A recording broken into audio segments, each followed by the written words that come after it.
ارتغل نہیں، Ertugrul. Ertugrul بھی نہیں، ایرتھرل. We dedicate this video to our American friend Irene M. Dorosh and her sister who accepted Islam after watching Ertugrul. ایرتھرل ڈرامے سے ہمارا معاشرہ بہت انسپائر ہوا ہے. بچے آج کل ویڈیوز میں تلواروں سے اور تیر کمان سے کھیلتے ہوئے نظر آتے ہیں. بہت سے نئے ٹرینڈز، کنٹروورسیز اور ایڈز بھی نظر آتے ہیں.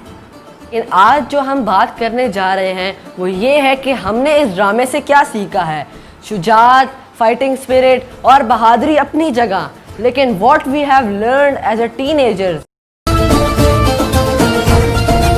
نمبر 1 یہ کہ کسی بھی حال میں ہار نہیں ماننی. نارملی ہمارے ینگسٹرز بہت جلدی مایوس ہو جاتے ہیں اور ڈپریشن میں چلے جاتے ہیں، لیکن اگر آپ نے ایرتھرل کی اسٹرگل دیکھی ہے تو اس سے آپ کو پتہ چلتا ہے life is not easy for those who want to achieve something. قدم قدم پر آزمائشیں، قدم قدم پر تکلیفیں، قدم قدم پہ نئے جال، قدم قدم پہ نئے ٹریپس. لیکن ایک باہمت انسان ان ساری چیزوں کے باوجود اپنی اسٹرگل جاری رکھتا ہے اور اللہ کے بھروسے پر چلتا رہتا ہے.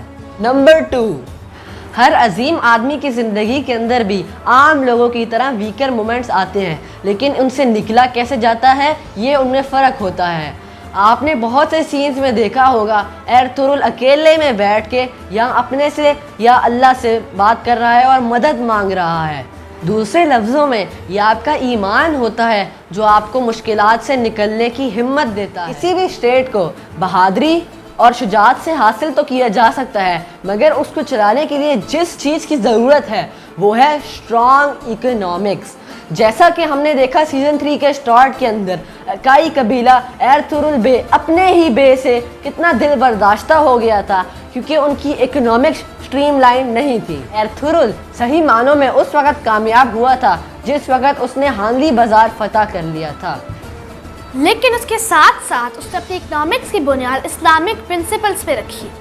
ایرتھرل نے منگولینز اور کرسچنز کی طرح بالکل بھی ٹیکسز نہیں لیے اور غریبوں کا بہت خیال رکھا. جیسے دوسرے لفظوں میں اس نے اسلامک ویلفیئر اسٹیٹ کی بنیاد رکھی.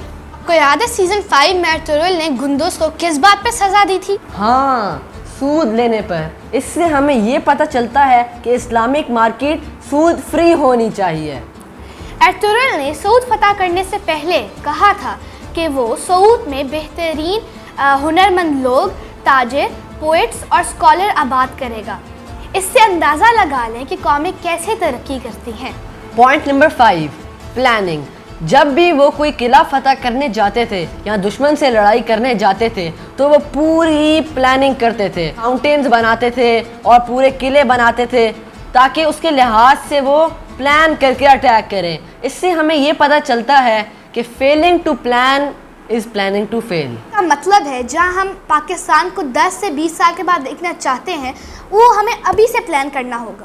Point number 6، strong leadership. ہم نے دیکھا کہ ہر زمانے کی سوسائٹی میں چیلنجز تو ہوتے ہیں، کرائمز کی صورت میں، غداروں کی صورت میں، سازشوں کی صورت میں، بارشوں کی صورت میں، لیکن اسٹرانگ لیڈرشپ ان ساری چیزوں کو قبول کر کے ان کا کاؤنٹر کرتی ہے اور ان کو حل کرتی ہے. People will never be perfect, لیکن اسٹرانگ لیڈرشپ ان کو مینیج کرتی ہے. پوائنٹ نمبر 7، ہم نے دیکھا کہ ایرتھرل کو منٹور کے طور پہ ابن عربی ملے. ان کو قرآن اور حدیثوں کے ذریعے ان کو حوصلہ دیتے تھے. لیکن کیا ہم آج کل کے مسلمان ایسا کرتے ہیں؟ قرآن میں بہت سی ایسی آیات ہیں جو ہوپلیسنس اور ڈپریشن کے وقت کے اندر حوصلہ دیتی ہیں، لیکن ہم نے کبھی اپنی مشکلات میں قرآن کی طرف رجوع کیا ہے؟ آج کل کے سارے ٹین ایجرز کے اوپر ضروری ہونا چاہیے کہ وہ قرآن کو ترجمے سے پڑھیں.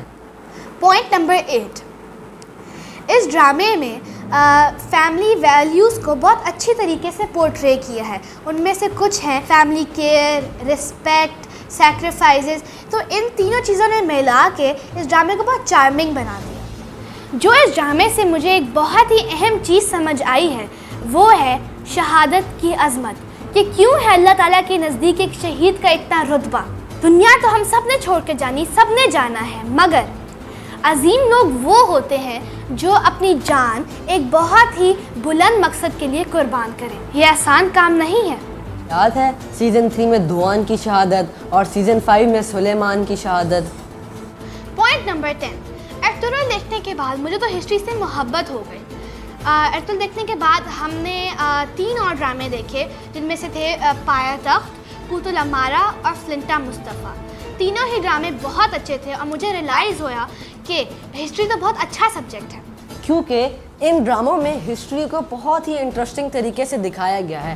اس سے ہمیں یہ پتہ چلتا ہے کہ ہمارے ٹین ایجرز کو پازیٹیو انٹرٹینمنٹ کی ضرورت ہے.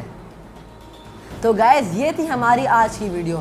ہم نے آپ کو کچھ پوائنٹس بتائے اور اگر آپ کے ذہن میں اور پوائنٹس آئیں تو آپ وہ ضرور کامنٹ سیکشن میں جا کے لکھیے گا.